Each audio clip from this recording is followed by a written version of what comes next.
Hola a todas las personas que nos siguen en este canal. Vamos a continuar con la lectura del libro de Zecharia Sitchin, El final de los tiempos.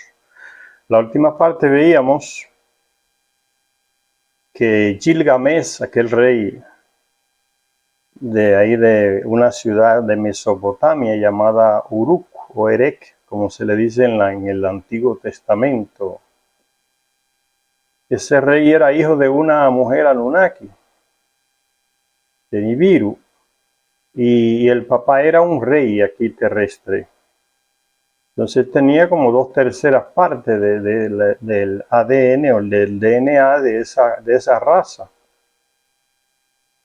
los llamados dioses aquí por los terrestres. Entonces él reclamaba que él debería de tener una vida más larga como la tenían ellos, los Anunnaki. Ya le dije una vez que los Anunnaki, el ciclo de vida de las personas está amarrado a la órbita del planeta donde estén. En nuestro caso, una vuelta, una órbita que da el planeta Tierra alrededor del Sol serían 365 días, que sería un año. Entonces, dos vueltas que da, dos órbitas que hace nuestro planeta serían 2 años en nuestra vida. 80 órbitas que hace nuestro planeta alrededor del Sol serían 80 años en nuestra vida. Pero ellos son diferentes. ¿Por qué? Porque el planeta de ellos da una vuelta alrededor de nuestro Sol cada 3.600 años. Que aquí en la Tierra entonces sería como un año en la vida de ellos. Por eso cuando ellos vienen aquí, aunque la rapidez de la órbita de nuestro planeta los afecta, les acorta el ciclo de vida de ellos, porque el cuerpo de ellos se comienza a adaptar al ritmo rápido de las vueltas de nuestro planeta. Pero aún así viven miles de años, imagínense. Un año para ellos aquí en la Tierra son 3.600 años. Nosotros, ¿cuántas generaciones de nosotros no habremos pasado en 3.600 años? Y ellos apenas con un año de vida. Por eso el terrestre pensaba, ¿no? Muchos terrestres pensaban que ellos tenían una vida eterna. Y ese engaño, esa equivocación, ellos mismos la aprovechaban con los terrestres. Les decían, los engañaban, mira, podemos darte la vida eterna como la tenemos nosotros. Y muchos terrestres ingenuos lo creían y aceptaban hacer cosas para ellos, ¿no? Ese fue el inicio de las religiones, ¿no? El engaño de algunos de ellos de ofrecerle a los terrestres la vida eterna y otro le ofreció la resurrección a los terrestres. Ahí nacieron las religiones, de esos dos engaños, pero no era nada de vida eterna, sino de ciclos de vida distintos, ¿no? El de la Tierra dura menos tiempo porque el planeta gira más rápido alrededor del Sol y el planeta de ellos no. El planeta de ellos es una órbita, no es redonda la órbita del planeta de ellos, como en la Tierra alrededor del Sol. No, aquí está el Sol y la Tierra va girando en una órbita redonda, ¿no? La de ellos no, la de ellos es alargada, elíptica. Van aquí, vuelven allá al profundo del espacio y vuelven otra vez para acá. Una órbita alargada. Cada 3.600 años el planeta va y vuelve y pasa por aquí por el Sol. Vuelve otra vez y vuelve y se va al espacio profundo. Entonces son un año para ellos. Entonces por eso es la vida tan larga de ellos. Y Gilgamesh pensaba así como pensaban muchos terrestres, que esta gente nunca moría, o que eran para siempre. Con el tiempo el terrestre fue viendo, ¿no? A través de generaciones, le transmitían la información a otros terrestres de que esas personas morían, porque ellos vieron uno de ellos morir. Y así se iba extendiendo la noticia. Esa gente no son eternos. Nacen, crecen y mueren como nosotros, pero tienen un ciclo de vida más largo. Y eso es lo que Gilgamesh pensaba que él debería tener, porque su madre era de esa raza de gente. Y él decidió, entonces le dijo a su mamá, llamaba Ninsun, que él quería que ella lo ayudara a ir al planeta de ella, para que comiendo los alimentos allá, el agua de allá, él pudiera alargar su vida como la de ellos. Su madre ya le había dicho eso: para tú tener una vida larga como nosotros, tienes que ir al planeta, a mi planeta, comer allá, beber allá, y ese alimento te va a ayudar a ti a tener una vida más larga. Y entonces Gilgamesh dijo: bueno, entonces yo voy a ir al aeropuerto no, al espacio puerto, donde se lanzan las naves de ellos, para ir a Nibiru. ¿Y dónde estaba ese lugar de lanzamiento de las naves de aquí hacia Nibiru? Pues estaban ahí en lo que hoy es el Líbano. Allá había una estructura de lanzamiento de naves en una ciudad que actualmente se llama Baalbek, ahí en el Líbano, en las montañas, que antes estaba llena de bosques, de cedros. El cedro, un árbol que está en la bandera del Líbano, una característica del Líbano, el cedro, ese árbol. Entre esos cedros por ahí estaba la estructura, y todavía está cuando hay un lugar de lanzamiento de naves, hay que hacer una estructura muy fuerte debajo para que soporte el peso de la nave, lo del cohete, como decimos hoy, que se va a lavar, pesa toneladas. Entonces tiene que hacer no puede hacer una estructura de cemento muy leve porque se va a hundir. Los Anunnaki entonces no tenían el cemento y usaban la piedra, que resiste miles de años. Construían unas plataformas de piedra de toneladas de peso que todavía están ahí en Baalbek, en el Líbano, gruesas, y esa era la base de esa plataforma para colocar el cohete y la nave y lanzarla al espacio. Esa plataforma está ahí en Baalbek, en el Líbano, como ya les dije, y encima de esa plataforma se construyeron los romanos un templo. Entonces están las columnas de ese templo romano encima de esa base grande, unas piezas de piedras enormes, para soportar el peso de las naves. Ahí estaba el lanzamiento. Otro lugar que ellos tenían era el espacio puerto, que estaba en la península del Sinaí. Entonces Gilgamesh decide ir a esos lugares, y un Anunnaki, que era padrino de él, le ayuda a llegar hasta allá, porque era él el comandante del espacio puerto, ¿no? Él controlaba las naves que iban y salían de aquí hacia Nibiru, de aquí hacia Marte. Y ese viaje, él hace dos viajes: uno a esa plataforma de lanzamiento en el Líbano, y otro viaje al espacio puerto que está en la península del Sinaí, lo que hoy es Egipto, por ahí, el sur de Israel, Palestina. Por ahí estaba ese espacio puerto, y las naves de ellos no estaban así como al aire libre. Ellos las escondían en silos debajo de la tierra. Hacían unas estructuras debajo de la tierra y ahí guardaban sus naves. El terrestre difícilmente las veía o las encontraba.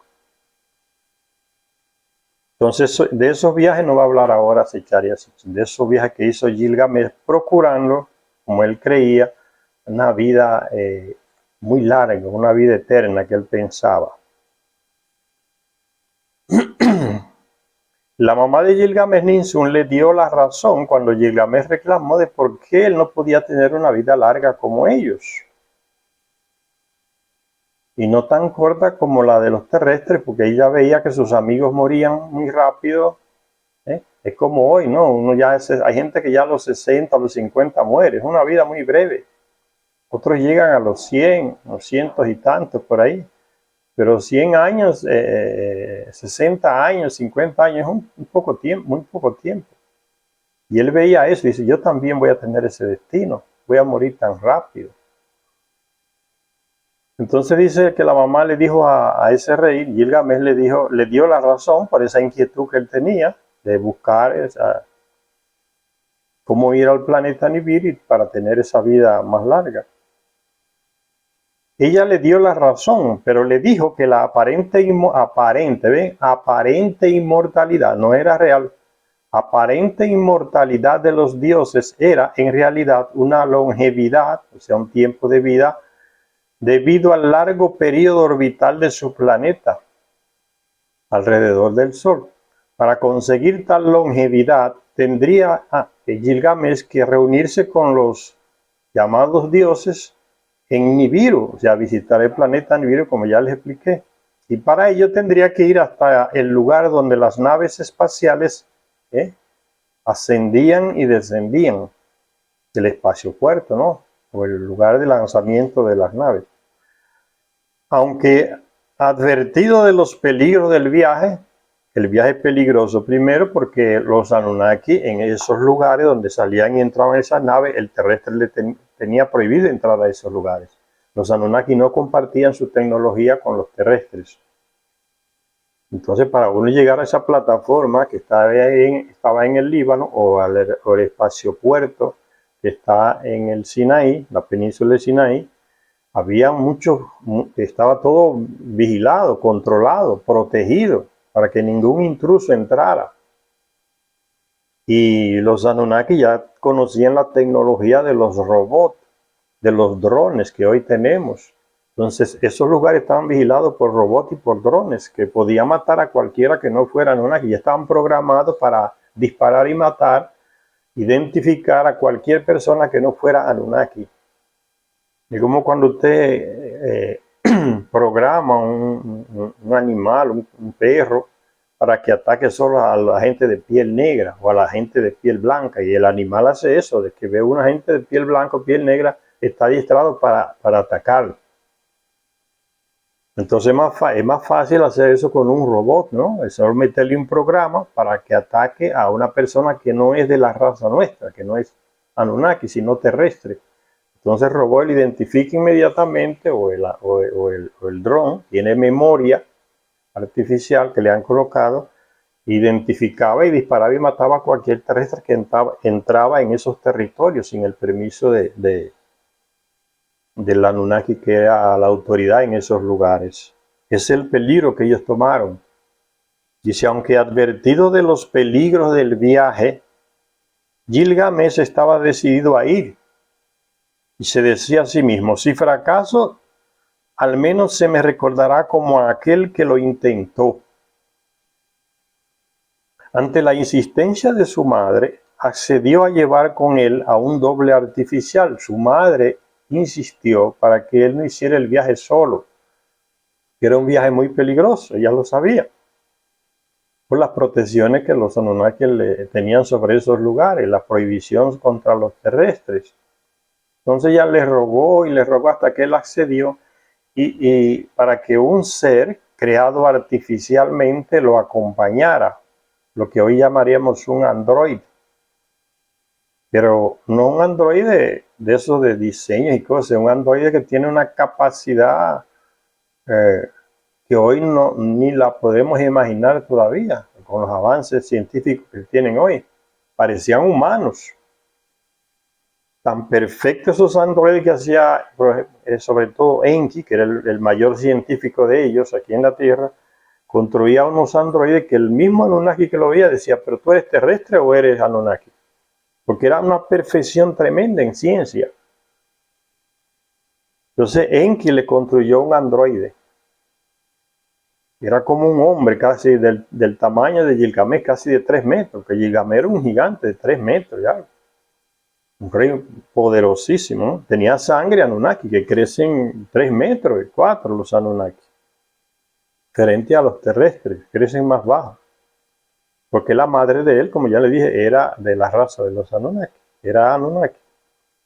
Entonces Enki le construyó un ser, un androide, que parecía un ser humano, pero no tenía sangre como un ser humano, era un androide, pero tenía sentimientos, tenía deseos sexuales, hasta se dice en las tablillas que él se relacionaba mucho con las prostitutas ahí en Mesopotamia. O sea, es una perfección que no la tiene ningún androide hoy. Estamos lejos de llegar a esa tecnología. Apenas tenemos robots que caminan mal caminados.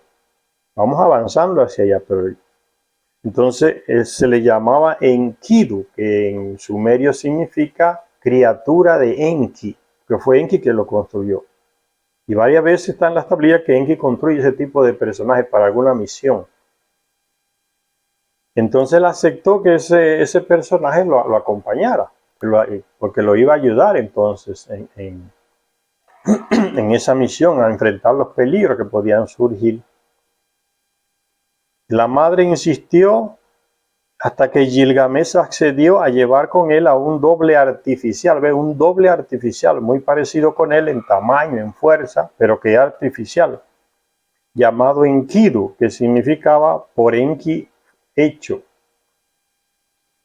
como compañero y guardián para que lo cuidara y lo acompañara en el viaje. Las aventuras de estos dos personajes, contadas y recontadas en las 12 tablillas de la epopeya de Gilgamesh y en sus muchas versiones que aparecieron en la antigüedad sobre este relato, se pueden seguir en nuestro libro, dice Zecharia Sitchin. Eso yo abundé mucho sobre esas aventuras de esos dos personajes en mi libro llamado La escalera al cielo, que un día lo vamos a leer aquí. En realidad hubo no uno sino dos viajes. Uno fue hasta el lugar de aterrizaje en el bosque de los cedros en el Líbano, y el otro viaje fue hasta el espaciopuerto en la península del Sinaí, donde según las representaciones egipcias, en Egipto se habla de ese espaciopuerto porque está ahí en la península del Sinaí, que hoy es de Egipto, ¿no? Y en escritos que han aparecido en Egipto se habla de ese lugar y según las representaciones en algunos escritos egipcios, representaciones o diseños, había cohetes de los Anunnaki que estaban emplazados o guardados en silos subterráneos, o diríamos popularmente en garajes subterráneos.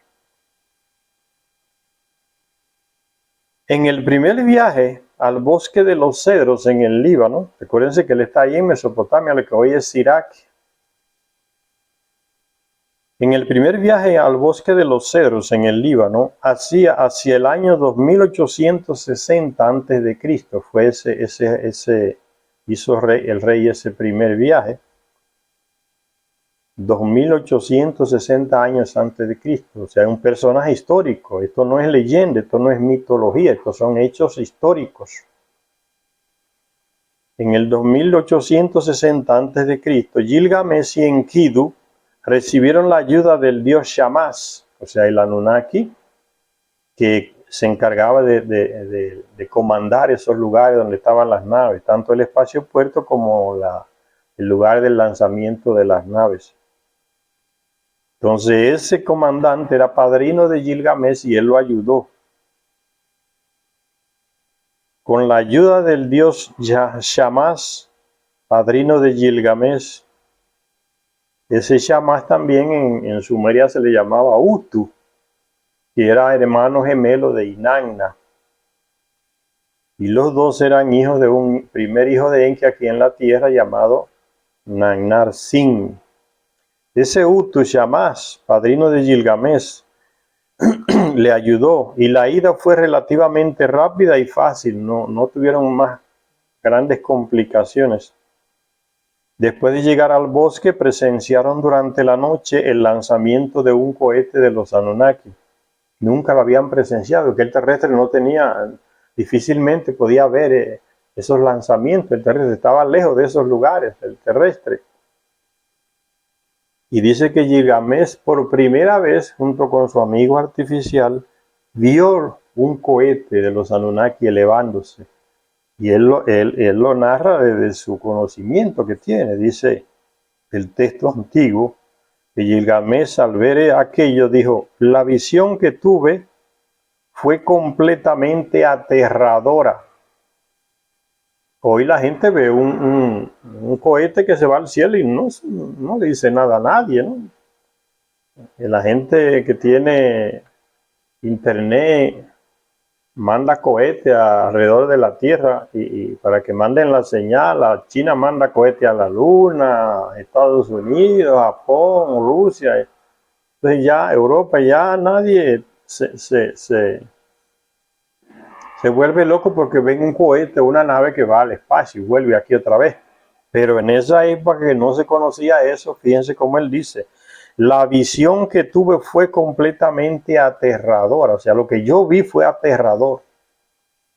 Ven, el desconocimiento es lo que trae el terror y el miedo. Mientras más usted conoce, menos miedo usted tiene de las cosas, porque ya usted la conoce. Si usted es un tipo, una mujer o un hombre que sabe que vienen ovnis ya en el planeta desde hace siglos y siglos, que pasan por aquí, se quedan aquí o o son de aquí mismo y no sabemos dónde están. Y usted tiene ese conocimiento porque ha leído mucho. Usted ve uno y dice, mira, eso es un ovni. Ya usted sabe que eso no es un helicóptero, que eso no es un avión. Eso es un ovni y usted mismo sabe. Y la forma de disco, es un ovni. El que nunca lo conoce, nunca lo ha conocido, no tiene ese conocimiento de ovni, ni sabe nada de eso, ni nunca oyó hablar de eso, o si escuchó hablar de eso, no cree en eso. De repente le aparece uno cerca, el tipo casi, él o ella casi pierden la cabeza, se quedan como locos. Imagínese usted si lo llevan y lo entran a ese ovni. Le afecta psicológicamente, es un choque muy fuerte que muchos que no quedan igual para siempre, por la impresión tan fuerte. ¿Ven? La ignorancia trae esas cosas. Mientras usted más conoce, menos se sorprende de lo que está viendo, de lo que vio. Por eso es importante conocer, leer, aprender cosas distintas, para que eso no le produzca un choque psicológico a usted cuando lo vea. Porque uno no sabe qué día se le va a aparecer un vehículo aéreo de esos a uno. Pero si ya usted leyó, dice, eso es un ovni, yo sé que es un ovni, yo lo vi. Aunque te digan que no es, pero ya tú sabes que es. Entonces no te vas a frustrar o te vas a traumatizar por eso, porque viste eso. Pero el que no nunca lo vio le pasa como a Gilgamesh. Dice, lo que yo vi fue completamente aterrador. Los cielos gritaron, la tierra tronó. ¿Qué es lo que está queriendo decir? Cuando lanzan un cohete desde Rusia, Estados Unidos, China, y uno lo ve ya por YouTube, uno puede buscar los vídeos de lanzamiento y escuchar el sonido que hacen, como truenan esos motores y esas nubes salen debajo y suben, cubren todo, oscurecen todo, hasta cubren la visión del mismo cohete que se está lanzando. O sea, para quien no lo había visto, eso es un terror, ¿no? El cielo se oscureció simplemente porque las nubes cubrieron todo, los vapores que salen del motor del cohete. A eso se refería él, porque como no lo conocía, eso lo aterró. Dice, lo que yo vi fue aterrador. Los cielos gritaron. Son los motores del aparato que se está elevando. Eso es lo que él quiere decir, los cielos gritaron. La tierra tronó. Tiembla la tierra, la estructura fuerte que tiene abajo, soporta el peso y el avance y la subida del aparato, del cohete, pero a veces se siente el temblor, las personas que están cerca por ahí. La tierra tronó. Se fue la luz del día porque todo se oscureció por las nubes, los gases que lanzó. Se fue la luz del día, llegó la oscuridad.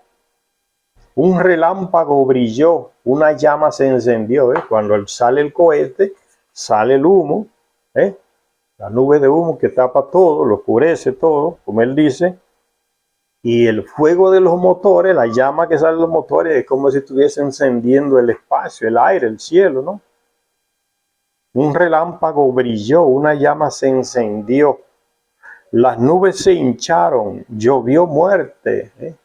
Eso mata. Si usted está cerca, esos gases, esa combustión caliente a no sé cuántos grados de temperatura, usted puede morir. Por eso esos lugares están alejados de las personas. Las nubes se hincharon, llovió muerte. Y después el fulgor se desvaneció. ¿Ya? El viento se va llevando las nubes, y toda la llama se apaga, el fuego se apaga, y el cohete se ha ido. Ya todo lo que lanzaba, el fuego, las nubes, ya no está más, entonces se va todo. A eso que él se está refiriendo.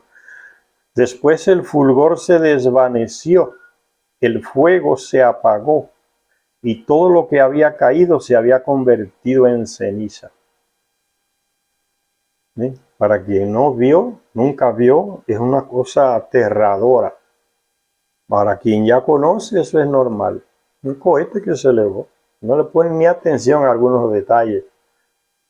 simplemente ya conoce. El conocimiento, la sabiduría, el saber, da un poder que la ignorancia no tiene. Aterrados los dos, pero sin dejarse disuadir, Gilgamesh y Enkidu descubrieron al día siguiente la entrada secreta que habían utilizado los Anunnaki. ¿Ves? Había una entrada secreta a ese lugar de lanzamiento, plataforma de lanzamiento en el Líbano. Y esa entrada estaba bien vigilada para que no llegaran los terrestres, los intrusos ahí. Y no es nada nuevo, es igual que hoy. Cualquier persona puede entrar en un aeropuerto donde están los aviones para salir, no. Todo está con una verja y está vigilada por cámara para que no entre ni siquiera un animal ni nadie. Porque puede causar un accidente, puede morir una persona, ¿no? Meterse en la pista donde van a correr los aviones, donde van a aterrizar. Es lo mismo, a eso se está refiriendo. Eran lugares bien cuidados y tenían su lugar para entrar allá. Y dice que ellos dos descubrieron el lugar por la entrada hacia ese lugar. Pero fíjense lo que pasó. Al día siguiente descubrieron la entrada secreta que habían utilizado los Anunnaki para entrar a ese lugar de lanzamiento. Pero en cuanto entraron, fueron atacados por un guardián parecido a un robot. ¿Ve? El robot está programado para atacar a quien no es Anunnaki, porque ya le han metido eso en el programa. Para que reconozca al Anunnaki y no ataque, para que reconozca al terrestre y ataque. ¿Ven? Pero en cuanto entraron, fueron atacados por un guardián parecido a un robot, armado con rayos de muerte y un fuego giratorio. Tiene un radar en la cabeza que va girando para descubrir dónde está el objetivo, identificarlo y tirar. El rayo es para disparar y matarlo. Un robot armado con rayos de muerte y un fuego giratorio. Los dos se las ingeniaron para destruir al monstruo, dicen monstruo, ¿no? Un robot. Los dos se las ingeniaron para destruir al monstruo y luego se relajaron, ¿ves? Destruyeron el vigilante artificial que tenían los Anunnaki, pero eso tiene sus consecuencias, porque eso en el centro de control ya lo sabe el que está allá controlando. Hay un robot allá que no está funcionando y le manda la señal y no responde. Entonces ya saben, alguien hizo algo con el robot, no está respondiendo la señal, no está funcionando. Entonces alguien le envía a otro atacante. Es como un dron. Dice, los dos se las ingeniaron para destruir al robot y luego se relajaron junto a un arroyo, pensando que el camino estaba ya liberado, que podían entrar ya tranquilos. Ya nos liberamos del que estaba vigilando el camino, vamos a descansar, tomar un baño en un arroyo y después continuamos hacia adentro. Aquí no se dice, pero en el libro perdido de Enki se da más detalle de este relato. Se dice que cuando estaba en ese arroyo descansando y tomando baño para continuar hacia el espacio, hacia el centro de lanzamiento, dice que Inanna, acuérdense que Inanna era, a nivel sexual era un terremoto. Esa mujer se llevaba al que quería por delante, ¿no? Se llevó a su hermano, a su primo, a su tío, a su bisabuelo, con todo lo llevó para la cama. Nana era con una sexualidad muy, muy ardiente, que no es nada extraño en las mujeres. Tienen un poder sexual, de 1 a 10 ya tienen 9 poderes sexuales, los hombres apenas 1. Entonces a Nana le encantaba ese tipo de hombres así fuertes, porque tenían una mezcla de la raza de ella, ¿no? Altos, fuertes. Y era un rey. Ese era el tipo de gente que ella procuraba para llevárselo a la cama. Sin que ellos dos percibieran de alguna manera, quizás utilizando lo que uno ve que aparece hoy, que esa tecnología hace que la nave se vuelva invisible. Ya se está caminando hacia esa tecnología. La invisibilidad de algunos aviones para que el enemigo no los detecte. Los Anunnaki tenían esa tecnología y Nana parece que estaba en una nave cerca de ella o lo vio a distancia Y cuando Gilgamesh se desnudó para tomar baño, cambiarse la ropa, ya lo vio y se encaprichó con el cuerpo de él. Nada nuevo tampoco. Es lo mismo cuando uno ve a una mujer desnuda o una mujer ve a otro hombre desnudo. Se admira de ese cuerpo y quiere poseerlo. Pues eso le dio a Inanna. Cuando vio a ese hombre alto y fuerte, desnudo, dice, este me lo como yo. Y bajó y le hizo la propuesta.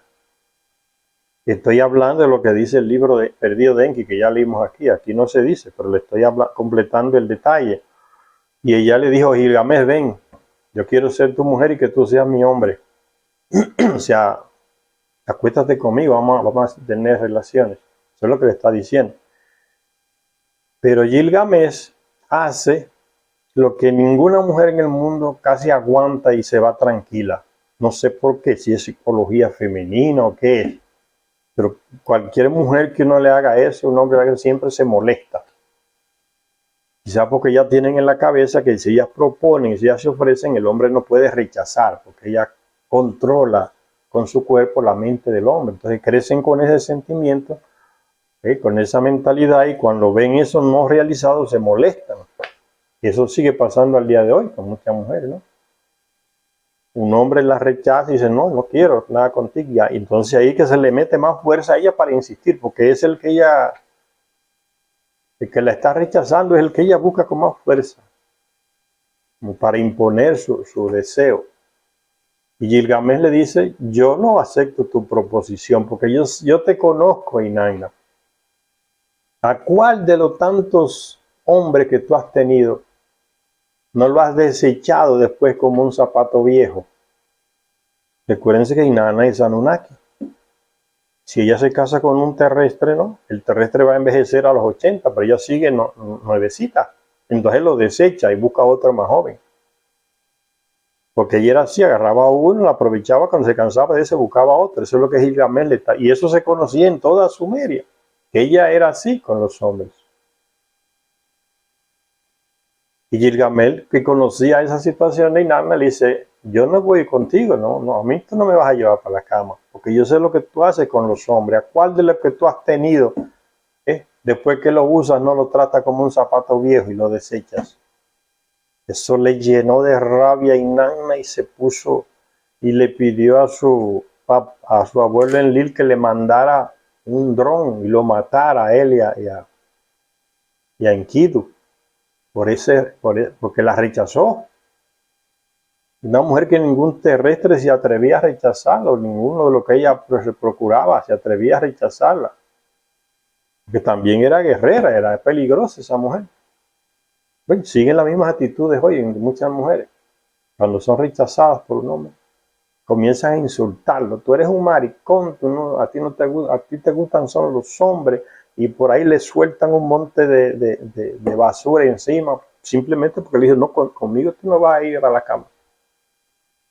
Pues si así vas conmigo, eres un hombre. Si no vas, eres un homosexual. ¿Ves? Es para insultarlo, para vengarse del rechazo, que le dicen todas esas cosas. Pues Inanna, parece que él se le copió de ella. Las terrestres copiaron de Inanna muchas enseñanzas sexuales que saben hasta el día de hoy las mujeres. Entonces Inanna se incomodó, se puso rabiosa y le pidió a Enlil, su abuelo, que le mandara un dron y lo matara. A ese tipo que se atrevía a rechazarme a mí. Y eso es lo que sucede, fíjense. Después que destruyeron el robot, se relajaron, se fueron a un arroyo y comenzaron a tomar baño,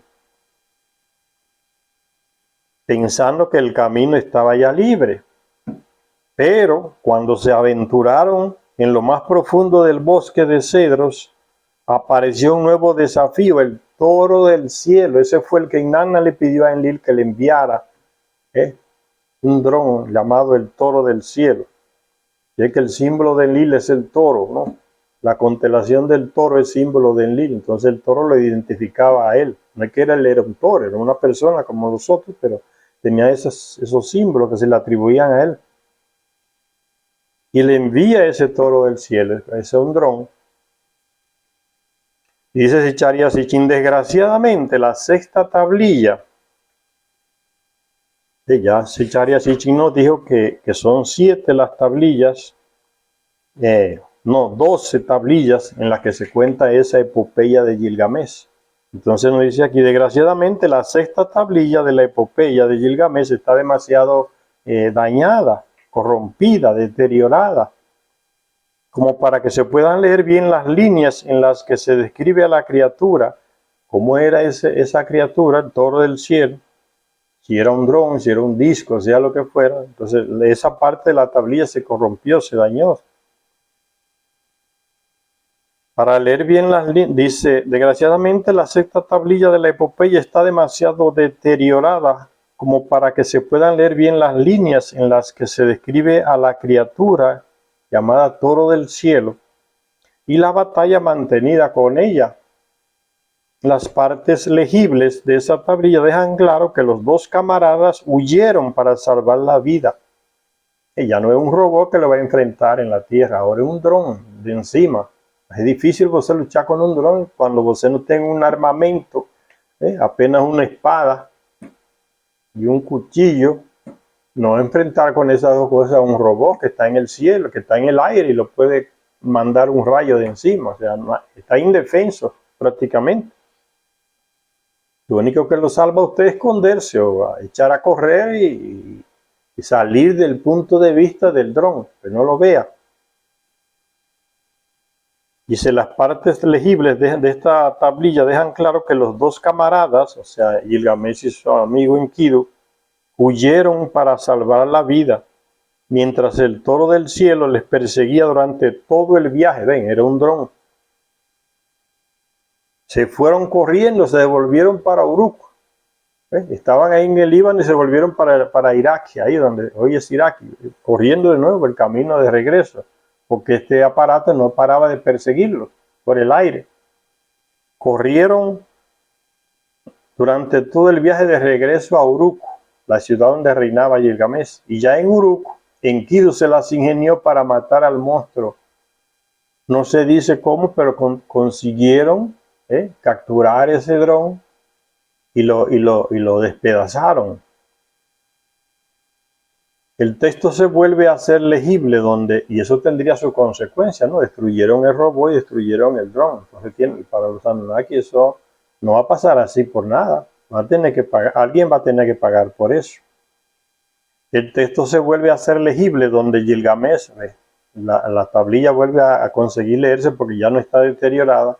El texto se vuelve a ser legible donde Gilgamesh, alardeando, le corta el muslo al toro y llamó a los artesanos y a los armeros, armeros quiénes son, y artesanos y armeros, gente que trabaja el metal, porque el aparato era de metal, no era un toro, un animal, ¿entendí?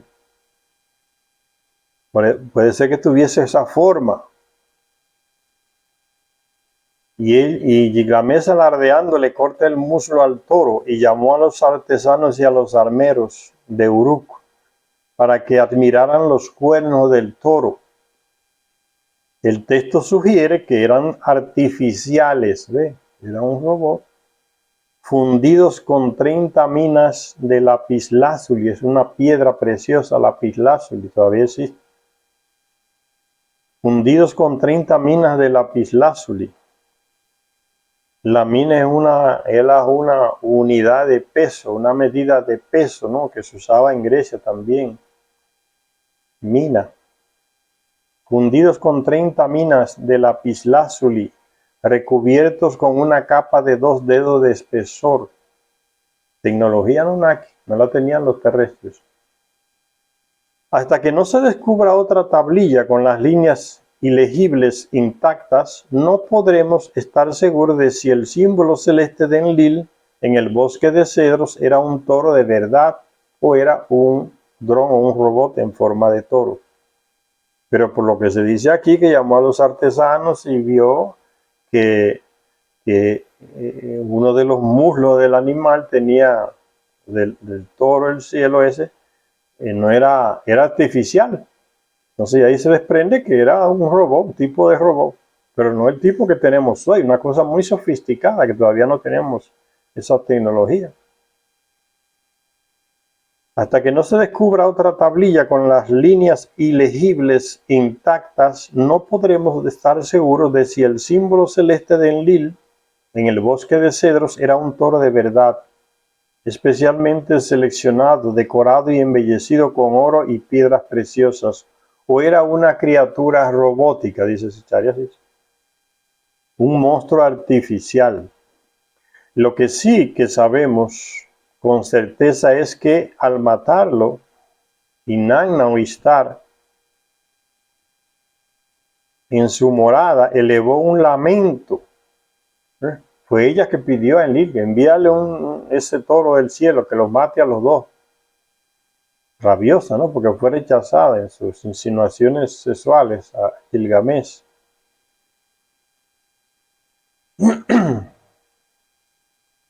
Dice, Ishtar en su morada elevó un lamento hasta Anu en los cielos. El asunto era tan grave que Anu, Enlil, Enki y Shamash se reunieron en los cielos. Quiere decir que pidieron la autorización de Anu, que está en Nibiru, en el planeta Nibiru, y de Enlil, que es el comandante aquí. No significa que fueron allá, sino porque había una comunicación directa de planeta a planeta, ¿no?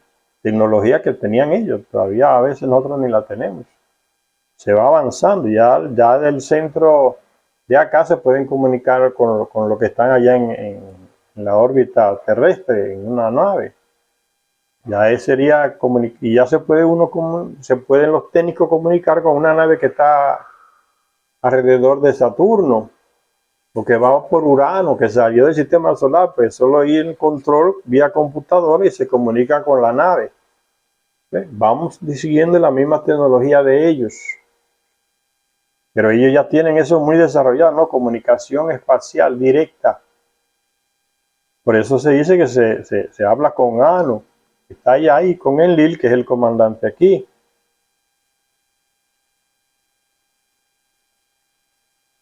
El asunto era tan grave que Anu, Enlil, Enki y Shamash se reunieron en consejo divino para juzgar a los camaradas. Enki fue el que creó a Enkidu, ¿no? Que era un gran científico. Pero eso de destruir esos dos aparatos de ellos, eso tuvo sus consecuencias. Entonces, como es cosa de Anunnaki, se reunieron los principales para analizar el hecho, y soltarle la condena a alguien, culpar a alguien por eso. Esos dos aparatos destruidos. Dice, se reunieron Enki, Anu, Enlil, Anu por conferencia, no videoconferencia directa con el planeta que estaba allá. Enlil, Enki y Shamash. Enki porque fue el que creó a Enkidu, y además porque era uno de los jefes. A Utu Shamash porque era el comandante de ese lugar. Es responsable, ¿no? Se reunieron en consejo divino porque se cree que se le ve como si fueran dioses, ¿no? A estos Anunnaki. Se reunieron en consejo divino para juzgar a los camaradas, a los dos, a Gilgamesh y a Enkidu. Aunque al final solo sería castigado Enkidu, el ser artificial de Enki, y también se reunieron para pensar en las consecuencias de la muerte del toro. ¿Qué significaba que estos dos terrestres hubieran matado al toro de Enlil? Tenía significado simbólico eso, porque estaban en la constelación del toro, que era el tiempo de que reina Enlil. Esa destrucción de ese toro, ¿será que significa algo de que la era de Enlil está acabando o acabó? Y viene la de Marduk. Ellos veían esa perspectiva, otro punto de vista diferente al que tenemos hoy. Se podía ser un aviso de que la era del toro está acabando, el poder de Enlil se va a acabar. Entonces, para analizar y pensar en las consecuencias de la muerte del toro. Eso nunca había pasado, que un terrestre le hayan destruido una tecnología a ellos. La ambiciosa Inanna o Ishtar tenía ciertamente una razón para elevar sus lamentos.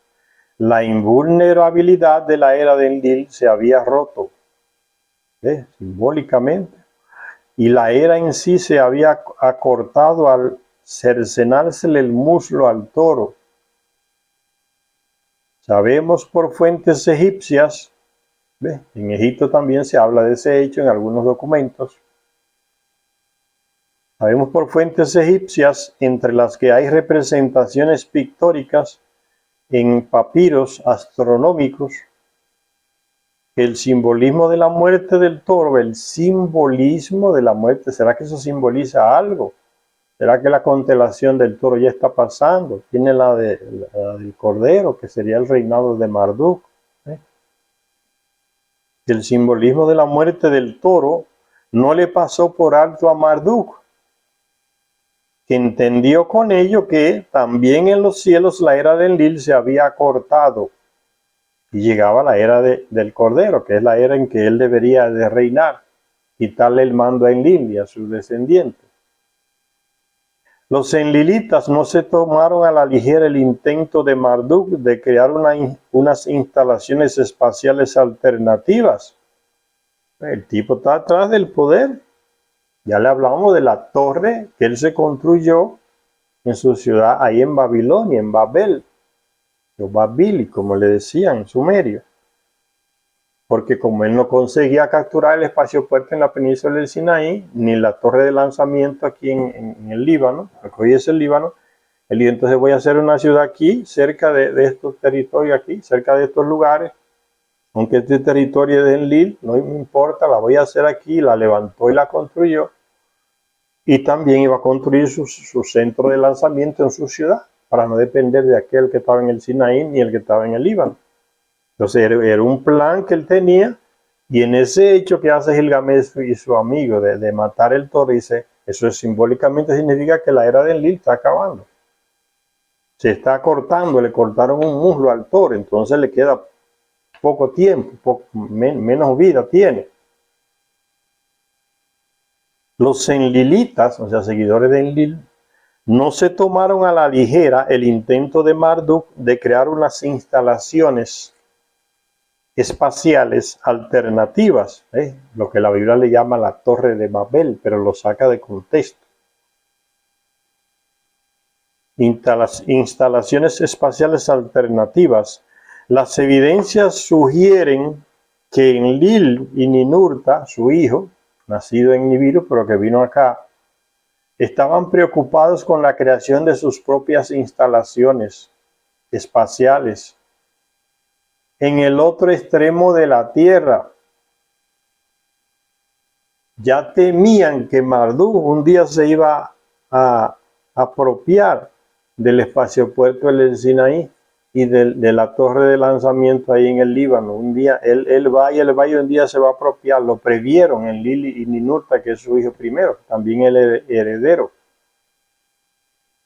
Previendo eso, ellos se fueron al otro extremo de la tierra, dice Zecharia Sitchin, a levantar otras instalaciones para seguir con sus envíos de oro a Nibiru y tener un contacto con Nibiru directo, porque sabían que Marduk iba en camino de capturar esos dos lugares, en el Sinaí y en el Líbano. Y ese otro extremo de la tierra donde fue Enlil y su hijo a construir esas otras instalaciones, donde las naves pudieran ir y venir y ser lanzadas hacia Nibiru, ¿dónde estaban? Ahí en Sudamérica. Es el territorio que Ninurta tomó, eran sus dominios, en los Andes. Construyeron, y él mismo dice, tenemos unas instalaciones rústicas, o sea, no son tan perfectas como esta de aquí, del Sinaí y del Líbano. Son rústicas, pero sirven para nuestros propósitos, así lo dijo él mismo. Entonces, esas instalaciones todavía quedan, así como quedan esas piedras ahí en Baalbek, en el Líbano, esa plataforma de lanzamiento, también quedan esos restos ahí en Sudamérica, en la región andina, en el Tiwanaku. Era la ciudad grande de Ninurta ahí, y de Enlil. Y en Chile hay un lugar que se llama, en una de esas regiones de Chile, un lugar que está a 3.000 tantos metros de altura. Está lo que ellos le dicen, los chilenos, el enladrillado, altísimo, es una línea recta, así se nota que fue preparado, como si fuera un lugar de aterrizaje en una montaña altísima de 3.000 metros y algo. El enladrillado. no es porque tenga ladrillos, sino porque son unas piedras enormes, unas plataformas de piedras enormes talladas como ladrillos y que se extienden casi 1 kilómetro. Se nota, y usted cuando va llegando ve que es una línea recta, o sea, era para que una nave llegara y saliera de ahí. Y las toneladas de peso que tienen esas piedras, como ladrillos, significa que fueron preparadas para eso. Ese era uno de los lugares, como él dice, eran rústicos, pero nos sirven para nuestros propósitos. Enlil y Ninurta se fueron a esos territorios, en los Andes. Y de ahí encontraban, ya no tenían que ir a África a buscar el oro, a los territorios de Enki. El oro salía de ahí, de los Andes, dice que era mucho más refinado que el que salía de las minas de África.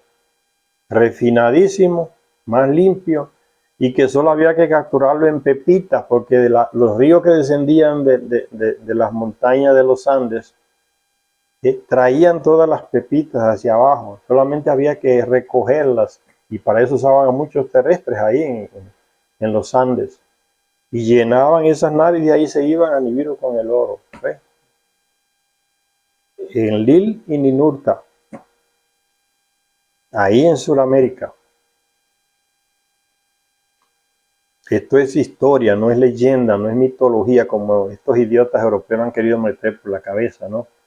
Desde que fueron a Grecia encontraron todas esas cosas, que hablaban de Dios igual que los sumerios.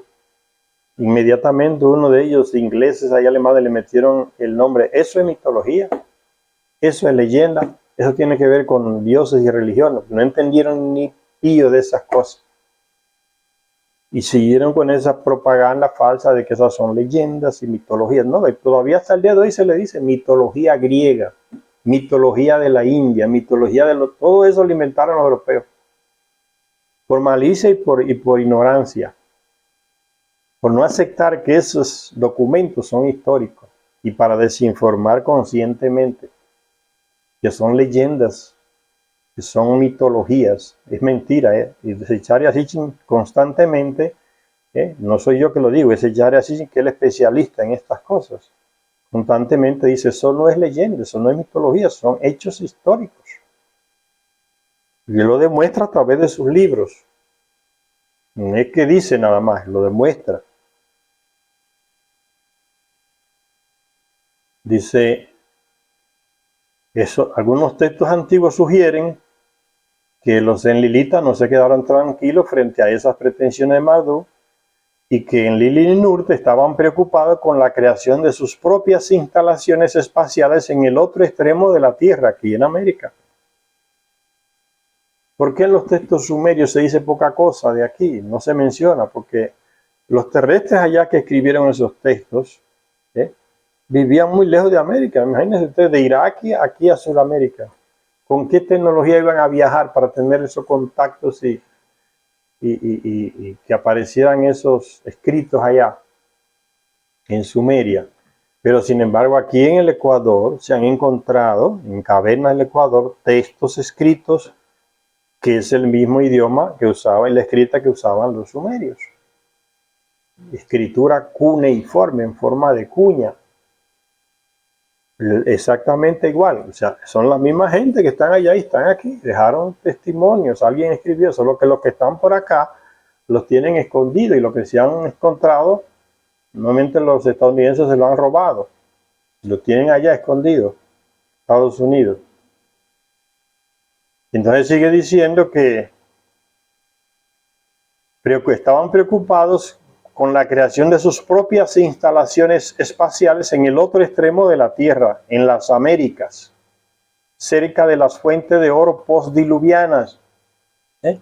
El diluvio inundó todas las minas de África donde se sacaba el oro para Nibiru. Entonces, ¿y ahora qué hacemos? Se va a destruir Nibiru sin el oro de aquí. Pero Ninurta fue allá a su dominio después del diluvio en su nave, en los Andes, y descubrió que muchos terrestres se salvaron del diluvio porque se fueron a lo alto de las montañas. Ellos solos se salvaron, sin que ningún Anunnaki le dijera, váyanse que va a llegar un diluvio. Se salvaron. Y Ninurta descubrió que el diluvio lo que hizo fue que destapó muchas venas de oro que estaban en la montaña de los Andes y bajaba todo ese oro por los ríos que salían de la montaña hacia los llanos. Y que solo había que capturarlos en los ríos.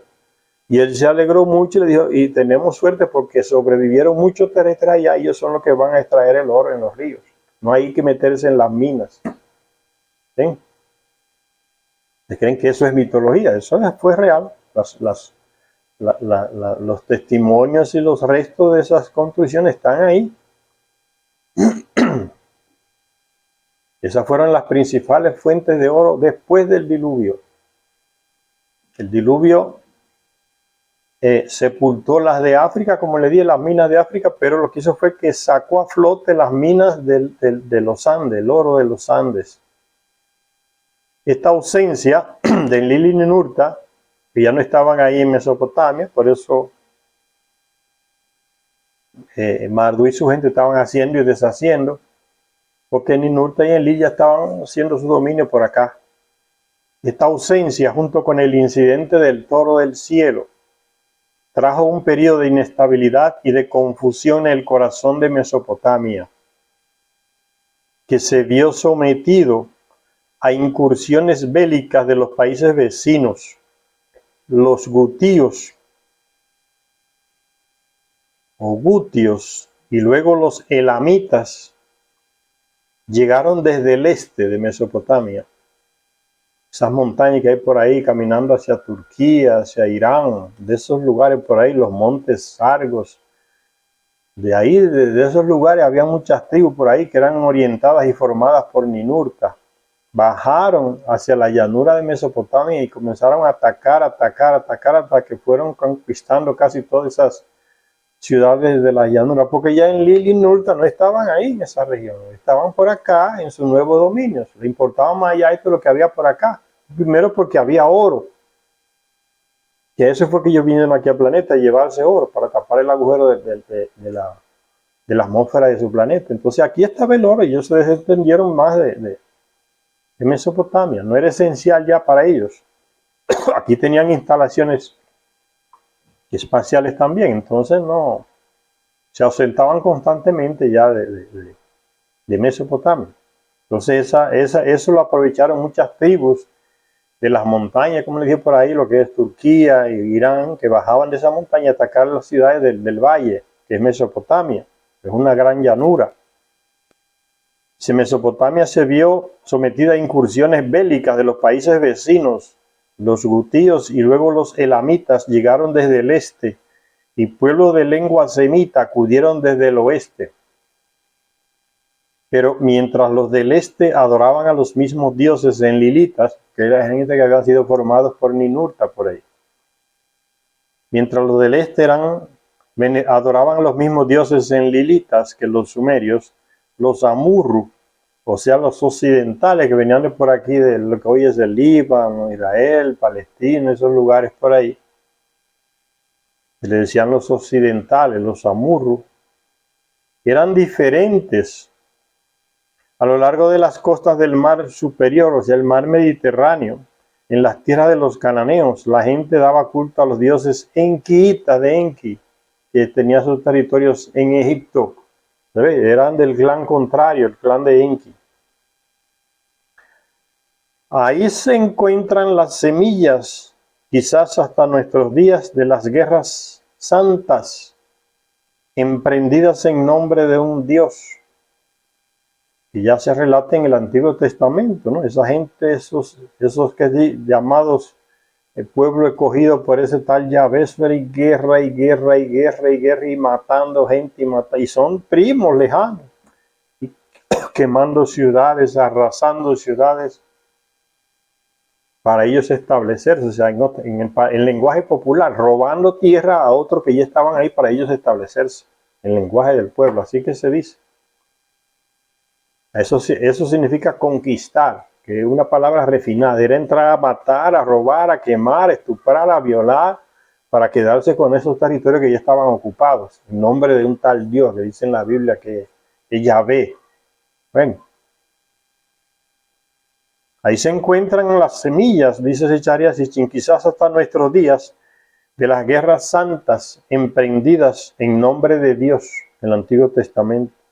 Si bien no era un único Dios, como el Antiguo Testamento pretende, ¿no? Que todo se lo atribuye a un tal Yahvé, que mandó a Moisés, que mandó a Josué, que mandó a un montón de gente a robar territorio, a matar, a limpiar, con la excusa de que adoraban a otros dioses. Entonces esa es la prueba. En el mismo Antiguo Testamento está la prueba de que no era un solo Dios, no era un tal Yahvé nada más.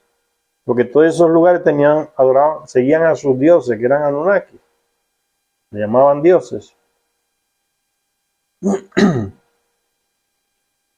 Entonces dice Charia, si bien no era un único Dios, como quiere meternos en la cabeza el escritor del Antiguo Testamento, con el tal Yahvé, puesto que diferentes pueblos tenían diferentes dioses nacionales.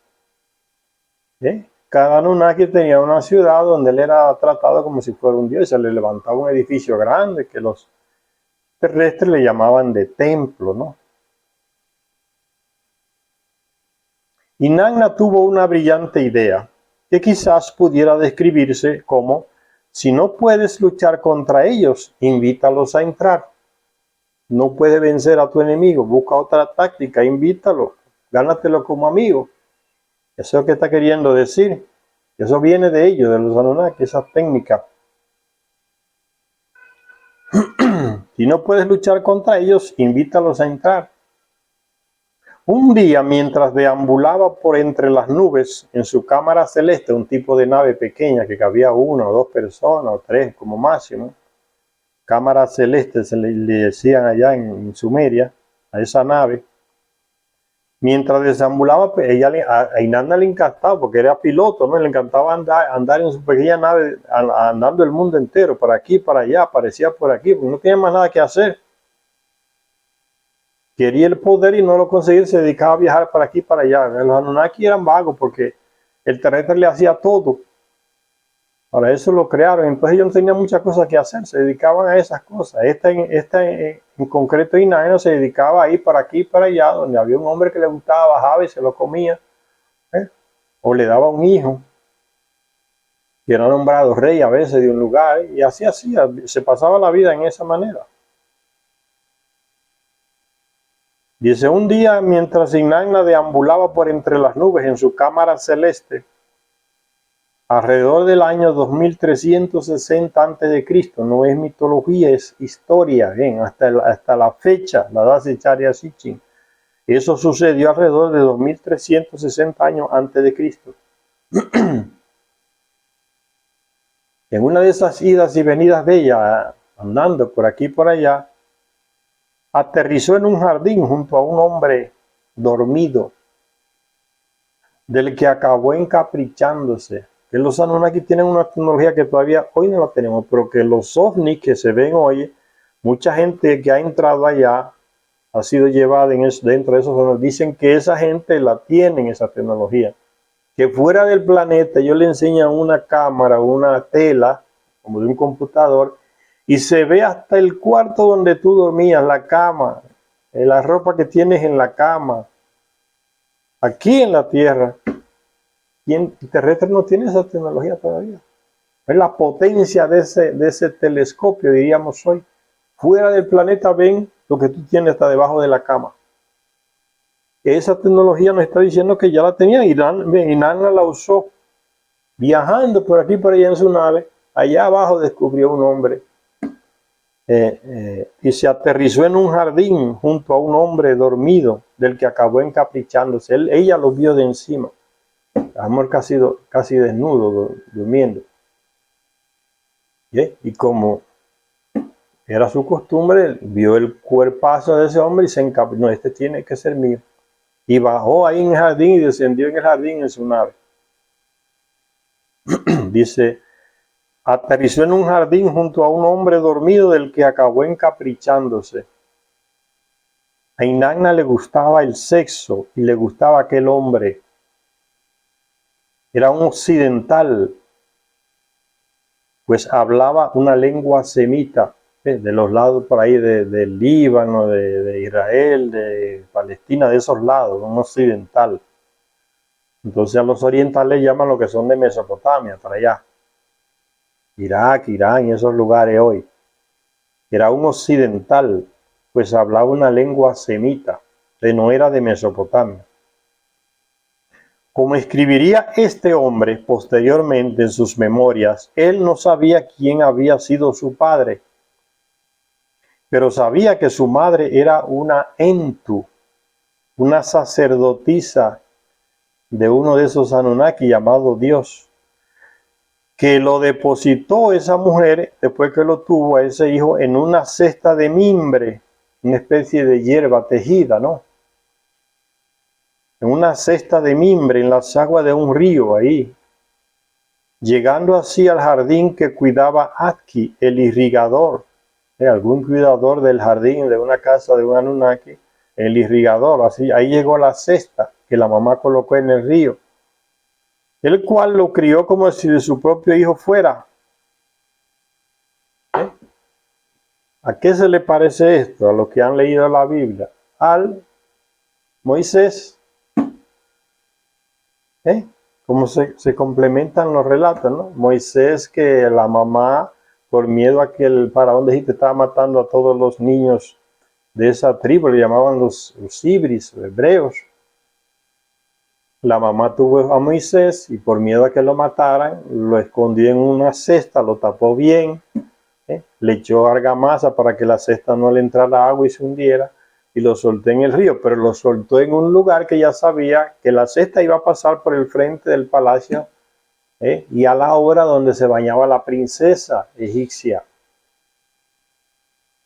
No fue que lo soltó en el río así y ya, ella sabía por dónde iba a pasar la cesta y sabía el horario donde la hija del faraón se llegaba a tomar baño con sus amigas ahí al río. Y como ella planeaba, se sucedió. Una de las criadas de la hija del faraón vio la cesta, la llevó a la orilla, lo abrieron y era un niño, Moisés.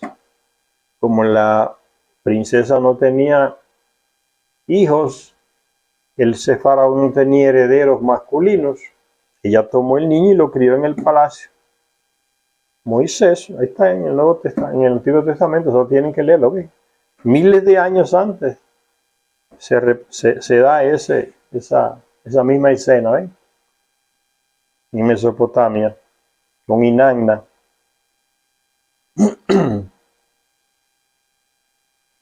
¿No sería lo de Moisés una copia de este primer relato más antiguo? Entonces ese hombre fue rescatado y ese cuidador de ese jardín donde él estaba trabajando y se quedó dormido, cansado a lo mejor, ese irrigador de ese jardín, el que se encargaba de ese jardín, lo descubrió en esa cesta y se lo llevó a su casa y lo crió como a su hijo y le enseñó a cuidar el jardín. Atki, el irrigador, era su padre, el cual le crió, no era su padre, sino que lo encontró ese irrigador, porque él dice que nunca supo quién fue su padre. Lo más seguro que ese niño era hijo de un Anunnaki. ¿Por qué? Porque el Anunnaki tiene la costumbre de embarazar a las mujeres terrestres y le prohibía decirle quién era el padre de la criatura que iba a nacer, sea niño o niña. Las terrestres nunca podían decir, el papá de este niño es Enki, el papá de este niño es Ninurte, el papá de este niño es Enlil, el papá de este niño es Utu-Shamás. Le tenían prohibido. Y fíjense que el terrestre le tenía miedo a esa raza porque veían que eran poderosos, tenían una tecnología que el terrestre no tenía. Entonces las mujeres, por más que la forzaban, lo más que ella podía decir que era hija de uno de ellos, pero no podía decir cuál de ellos era. Era una cosa.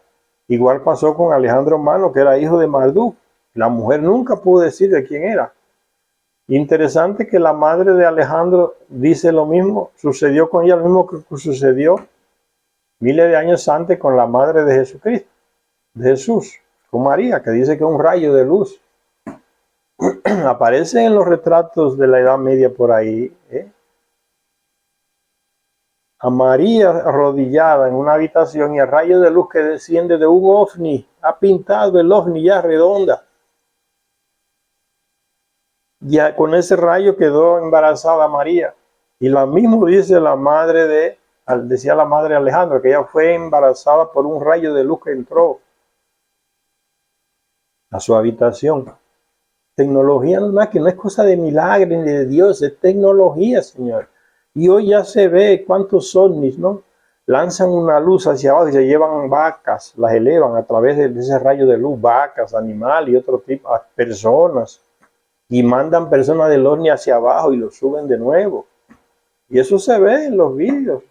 Tecnología.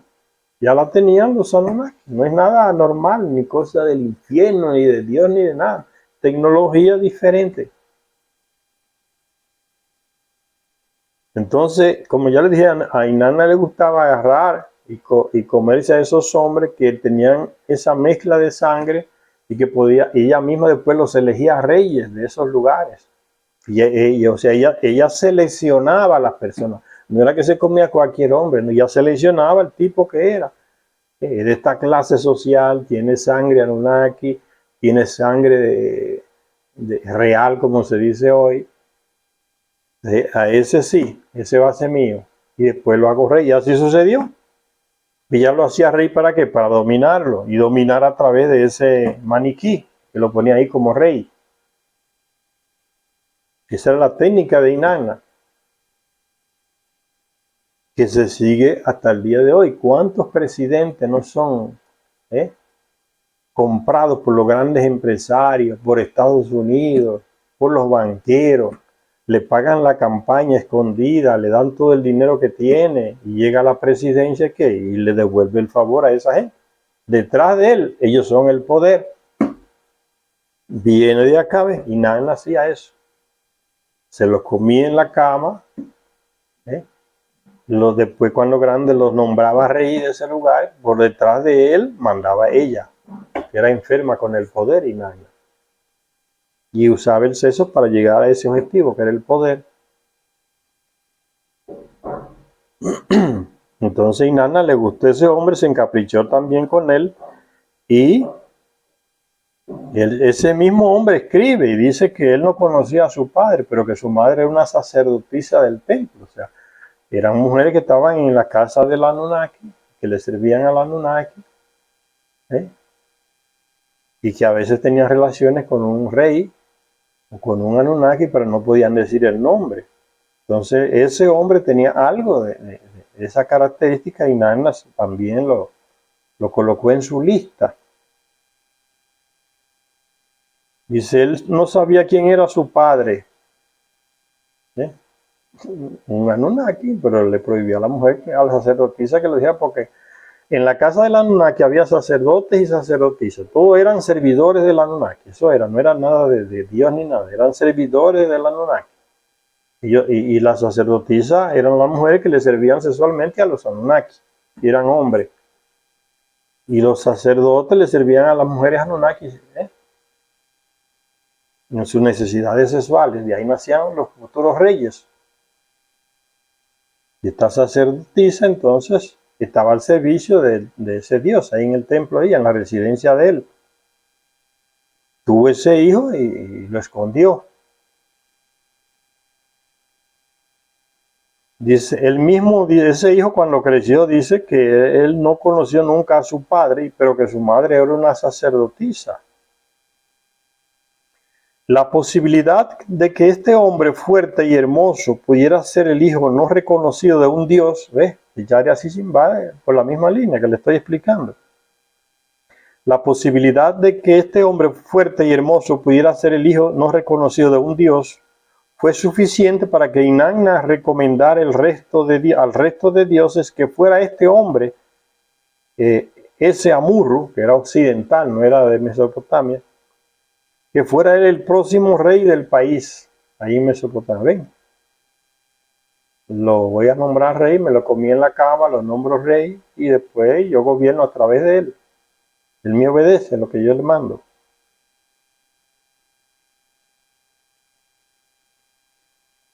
Poder de las mujeres con su cuerpo que no lo tienen los hombres. Que lo nombraran a él como el próximo rey, y así fue. Ella lo sugirió, a Inanna no se le negaba nada, entonces lo nombraron rey, ahí en el país, en Sumeria. Cuando accedieron a sus pretensiones, Inanna le concedió el nombre epíteto de Sharrukin. O sea, cuando aceptaron la propuesta de ella de que él se fuera nombrado rey, Inanna le concedió el nombre o título de Sharrukin, el antiguo título de los reyes sumerios.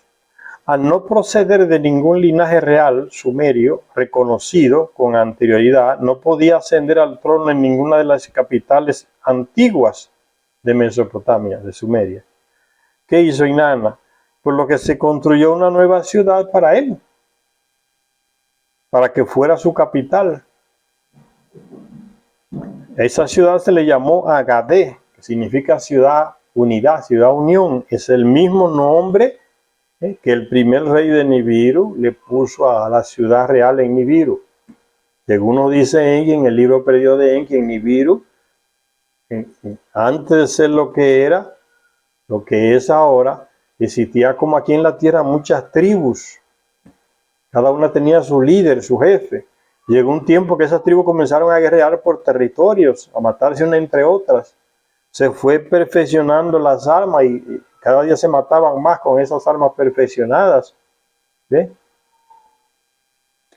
Llegaron hasta construir armas nucleares y se iban a acabar entre ellos en la época de la guerra de Nibiru por territorios y poder.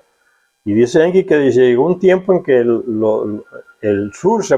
norte se puso contra el sur. Entonces todas esas tribus se convirtieron en una región, la del norte contra la del sur, hasta que ya se llegó un tiempo que dijeron, bueno, vamos a parar porque nos vamos a autodestruir todo el mundo. Hay que dialogar y llegaron a un consenso. Vamos a hacer la paz, vamos a hacer un gobierno para todos, dejar las divisiones y las guerras, y que entonces los dos clanes, los dos grupos del norte y del sur, se reunieron y eligieron, los del norte eligieron un candidato a rey, y los del sur un candidato a rey. Y los del sur dijeron, vamos a elegir una candidata que nos represente en el reinado, porque decidieron tomar el sistema monárquico para todo el planeta. Un consenso. Y dijeron, bueno, si sale el rey que es del norte, los del sur eligen una reina, que sea su compañera en el poder y también en la cama. Al principio de Nibiru, Enki dice que era así.